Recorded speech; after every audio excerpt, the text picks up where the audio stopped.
আজকের উত্তরটার জন্য সোনালী বোনকে অনেক অনেক ধন্যবাদ। কারণ আমি কিন্তু অপেক্ষা করছিলাম যে কেউ যদি আমাকে বলে দেয় যে এই মাছের তেলটা খাওয়া যায় কি না। তো শেষ পর্যন্ত কিন্তু আমি উত্তরটা পেয়ে গেছিলাম। সেই জন্য সোনালী বোন তোমাকে কিন্তু অসংখ্য অসংখ্য ধন্যবাদ। জানি তোমরা অনেকেই আমার পাশে আছো, তারপরেও কিন্তু প্রত্যেক দিনের ব্লগগুলোর প্রতি একটু অমনোযোগী হয়ে গেছি। এই কটা দিন ধরে এতটা অমনোযোগী হয়েছি, সেই জন্য আমার ব্লগের রিচটাও কিন্তু অনেকটাই কমে গেছে। কথা বলতে রিচ ডাউনের জন্য মনটা খারাপ না, কেন জানি না মনটা একটু অগোছালো হয়ে আছে। সেই জন্য তোমাদের সাথে নিয়মিত বা রোজ একটার পর একটা ব্লগ দিতে পারছি না।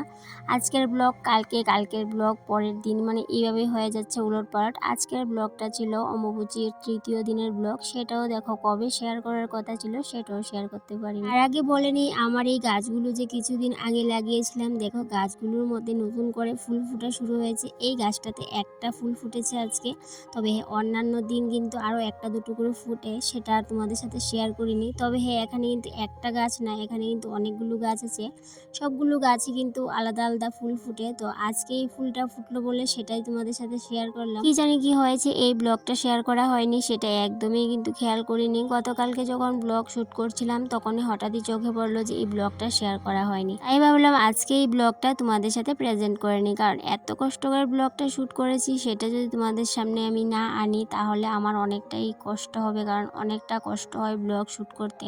সেই জন্য একটু উলটপালট হয়ে গেছে। দেখি দু এক দিনের মধ্যে সবগুলো ব্লগই সিরিয়াল বাই আসবে। গত ব্লগেতে তোমাদের শেয়ার করেছিলাম যে ছোট ভাই গাড়ি কিনেছে, তো গতকালকে সেটার পুজো দেওয়া হয়েছে মন্দিরে, তো সেই ব্লগটাও আসবে, সেটাও কিন্তু আমি করে রেখেছি। দেখো ইদানিং জানি কি হয়েছে, সবগুলো ব্লগই শ্যুট করি কিন্তু সেগুলোকে যে এডিট করব সেই মন মানসিকতাটা কেন জানি না হারিয়ে ফেলছি। আর সেই জন্যই কিন্তু চ্যানেলের উপর আমার প্রভাবটা পড়ছে। আর নিজের কাজগুলো যে নিজে যদি সুন্দর করে গুছিয়ে না করি তাহলে কিন্তু সেগুলো রিচ তো কমবেই, সেটা সম্পূর্ণই কিন্তু আমারই দোষ, বুঝতে পারছি, তারপরেও কিছু করার নেই। আজ হচ্ছে অম্বুবাচীর তৃতীয় দিন, সেটা তো বললামই, আর তার সাথে আজকে বৃহস্পতিবার, সেই জন্য সমস্ত কিছু জোগাড়যন্ত্র করে সব ধুয়ে টুয়ে নিয়ে এসে বসলাম, আর ফলগুলোকেও বের করে নিয়েছি।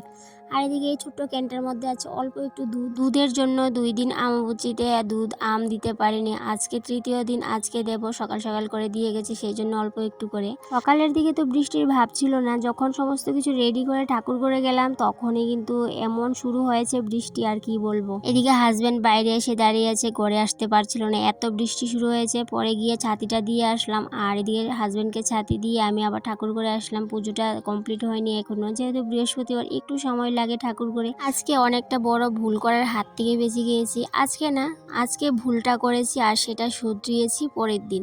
প্রথমে ভেবেছিলাম আজকে একাদশী, আর সেই জন্য আজকে একাদশীটা পালন করা শুরু করেছিলাম, কিন্তু পরের দিন, মানে পরের দিন না, আজকেই সন্ধ্যাবেলায় যখন হঠাৎ জানতে পারলাম যে আমাদের জন্য, মানে আমাদের এই ত্রিপুরার জন্য একাদশীটা পরের দিন করতে হয়। তবে হ্যাঁ, আজকে যারা যারা একাদশী করবে সেই জায়গার নামগুলো উল্লেখ করা আছে, তো সেই জায়গার নামগুলো দেখলাম, পরে দেখলাম ত্রিপুরার জন্য আজকের একাদশীটা না, আজকের পরের দিনের একাদশীটা হচ্ছে ত্রিপুরাবাসীর জন্য।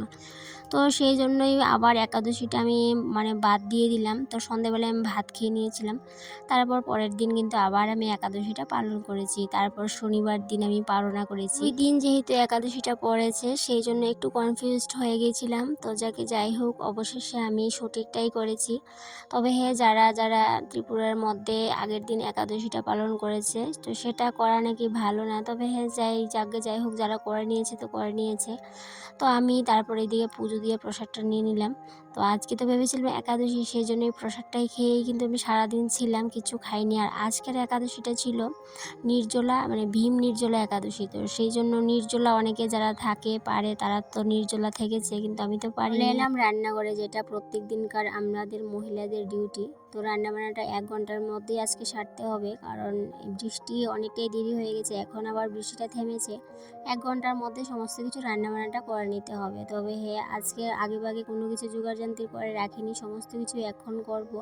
আর আজকে রান্না করব সয়াবিন তরকারি, যেহেতু একাদশী বলে, আর ভাবলাম একাদশী নিরামিষটাই করি। আর একাদশীর সময় সবসময় ঘরে নিরামিষটাই রাখার চেষ্টা করি, তবে মাঝে মধ্যে কিন্তু নিরামিষ থাকে না, এই মুসুর ডালটা হয়ে যায়। যেদিন একটু কঠিন রান্নাটা থাকে সেদিন কিন্তু রান্নাটা করতে আমার প্রায় 2 ঘন্টা লাগে, কিন্তু আজকে যেহেতু সিম্পলভাবেই সব রান্নাবান্না করব, হাতেও বেশি সময় লাগবে না, প্রায় 1 ঘন্টার মধ্যেই কিন্তু আমার শেষ হয়ে গেছিলো।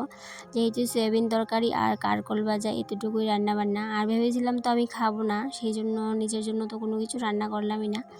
আর এদিকে সয়াবিনটাও কিন্তু আমি আজকে কুকারে সিটি দিয়ে নেব। আর কুকারে সিটি দিয়ে যখন আমি সয়াবিনটা রান্না করি, ঘরের সবাই কিন্তু ভালোবাসে, হাজব্যান্ড ছেলে, কারণ সিটি দিয়ে রান্না করলে সয়াবিনটা যেহেতু নরম হয়ে যায় অনেকটাই পছন্দ করে। আর এদিকে বসিয়ে দিলাম সবার প্রথমে কারকল ভাজি, আর এদিকে বসালাম ইন্ডাকশনে। বেশিরভাগ সময়ই কিন্তু রান্নাটায় তেল মশলাটা একটু কম দেওয়ার চেষ্টা করি, তবে মাঝে মধ্যে একটু তেল মশলা বেশি দিয়ে রান্না করে খেতে ভালো লাগে। তবে আজকের রান্নাটাও কিন্তু তেমন মশলাপাতি কিছুই থাকবে না, একদম কম মশলা দিয়েই কিন্তু রান্নাটা করব। আর আমার কিন্তু মশলার প্যাকেট যদি 1 মাসে আনে, সেই মশলার প্যাকেট যে কত দিন চলে যায় মানে শেষই হতে চায় না, যেহেতু মশলাপাতিটা একদমই কম খাই। আর ইদানিং তো লাল লঙ্কাটাও খাওয়া হয় না, শুধুমাত্র কাঁচা লঙ্কা দিয়েই রান্নাটা হয়। আজকেও কিন্তু সয়াবিনে আমি লাল লঙ্কাটা দিইনি, কাঁচা লঙ্কা দিয়েই করেছি। আর এদিকে দেখো কুকারে সিটি দেওয়ার কারণে কি সুন্দর নরম হয়ে গেছে তুলতুলে। আর তেল মশলাটা কম খাওয়াই ভালো, কারণ এখন তো তেল মশলা খেয়ে মানুষ এইভাবে অসুস্থ হয়ে যাচ্ছে কি বলবো। সেই জন্য আগে থেকেই যদি আমরা নিজেকে মানে নিজের হাতটা ছোটো করে নিই তেল মশলাটা মানে খেয়ে, জিভরা তো ঠিক আছে, জিভরা তো চাইবেই ভালো সুস্বাদু খাবার খেতে চাইবে, কিন্তু আমাদের হাতটাকে আমরা আটকিয়ে রাখতে হবে। তো নিজের হাতটাকে যদি আমরা আটকে নিতে পারি তাহলেই কিন্তু তেল মশলাটাও কম হবে আর সুস্বাদুও হবে, হবে না যে তা না। অসুস্থ হয়ে নিজের খাবার রুটিন চেঞ্জ করার চাইতে আমি মনে করি অসুস্থ হওয়ার আগে থেকেই কিন্তু আমাদের খাবার তালিকাটা যদি আমরা নিজে থেকেই চেঞ্জ করে নিই, সাদামাটা করে নিই, তাহলে কিন্তু আমরা অনেক দিন সুস্থ থাকতে পারবো, যেটা আমি মনে করি। আমাদের সাথে কথা বলতে বলতে 1 ঘন্টার ভিতর রান্নাঘরের সমস্ত কাজবাজ শেষ করে বেরিয়ে গেছি। আর ব্লগটা তারপরে আর কন্টিনিউ করিনি বন্ধুরা, আর এখানেই ব্লগটা শেষ করে নিচ্ছি। তাহলে বন্ধুরা আজকে আসি, আবারও দেখা হবে, টাটা।